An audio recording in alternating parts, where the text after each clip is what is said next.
Whoever that is faded. LOL. All right, I like that response. Kendrick, what do you think? Is Zeke in the top 5 in his position? Absolutely. He's top 3. Listen, I never trust an anonymous source because if they can't put their name behind it, 9 times out of 10, they don't believe what they're saying.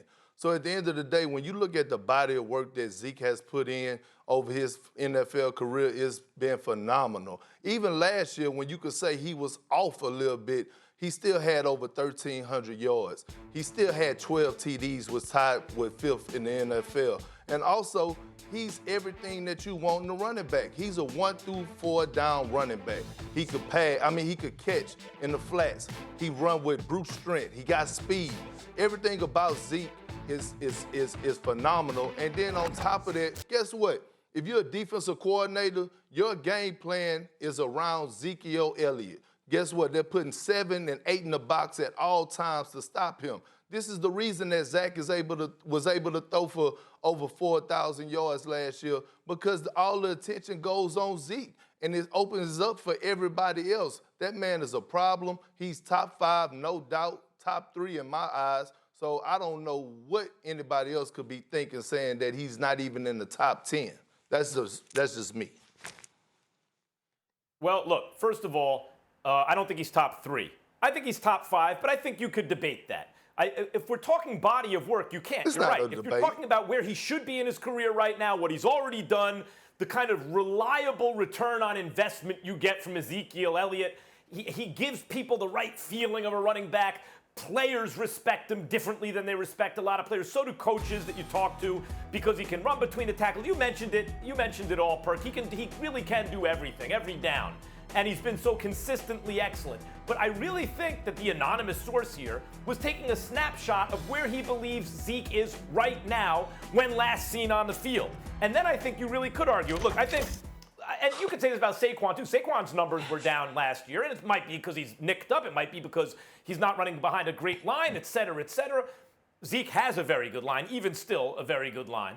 But I think Saquon's better than Zeke. I would take Saquon over Zeke. I wouldn't have to think that hard about it. The same thing with McCaffrey, right? They're more explosive. I think Dalvin Cook, when on the field, I prefer to Zeke because he's more of a home run threat. Derrick Henry coming off of last season. You also can't ignore the fact that in the playoffs, Derrick Henry balled out. Did Zeke? So, there's 4 right there. So is Zeke 5th? Yeah, I think he is.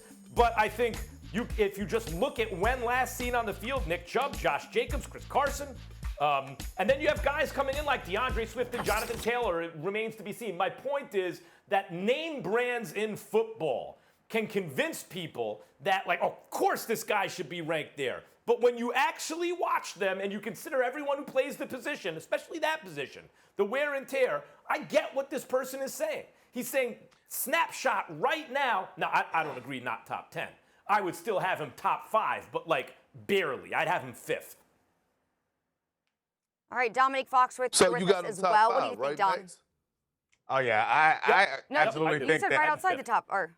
Yeah, I certainly think that he's well within the top 10. Anybody who said that he's outside the top 10, he's right. They are absolutely faded. But if we're arguing how high in the pecking order he goes, I think it's reasonable to put him near the top. He did take a step back last year as far as big playability is concerned, and that's something that you might want out of your runner. Well, not you might want, you would definitely love out of your running back. But I do think that one of the things that's special about Zeke is he's always falling forward, and it sounds like a small thing, but if you're looking at 2nd and 10 and you hand it to Zeke, a play that most people will get you 3 yards, he'll get you 5. And 3rd and 5 is much more manageable than 3rd and 7. That's something that's underappreciated. And I know Perk really did a good job of setting the table coming in, talking about how flexible Zeke is, how versatile he is. He's a receiver. While he is not necessarily as dynamic as Christian McCaffrey is in the passing game, they will line Zeke up in the slot and run corner routes and run those type of downfield routes. He's a better receiver and route runner. He's more than just a guy who goes off in the flat and catches screens. He's better than people give him credit for. If he's taken a step back last year, it is the worst season he's had statistically, as far as you're concerned, if you're including seasons where he played 15 to 16 games. One year he missed 6 games and his numbers were way down. But last year, if that's the worst Zeke is going to get, that's a Zeke that I'll take every day of the week. He's as good as it gets as far as running backs are, as far as you can expect from a running back in this league. Go ahead, Perk. And Domonique, I have a question for you. Do you agree that Zeke was playing catch up, not with him holding out with his contract situation, not being at training camp? Do you believe that he was playing catch up and he had to play catch up during last season, but he still finished with over 1,300 yards, which was fourth in the NFL, by the way? But do you agree with that?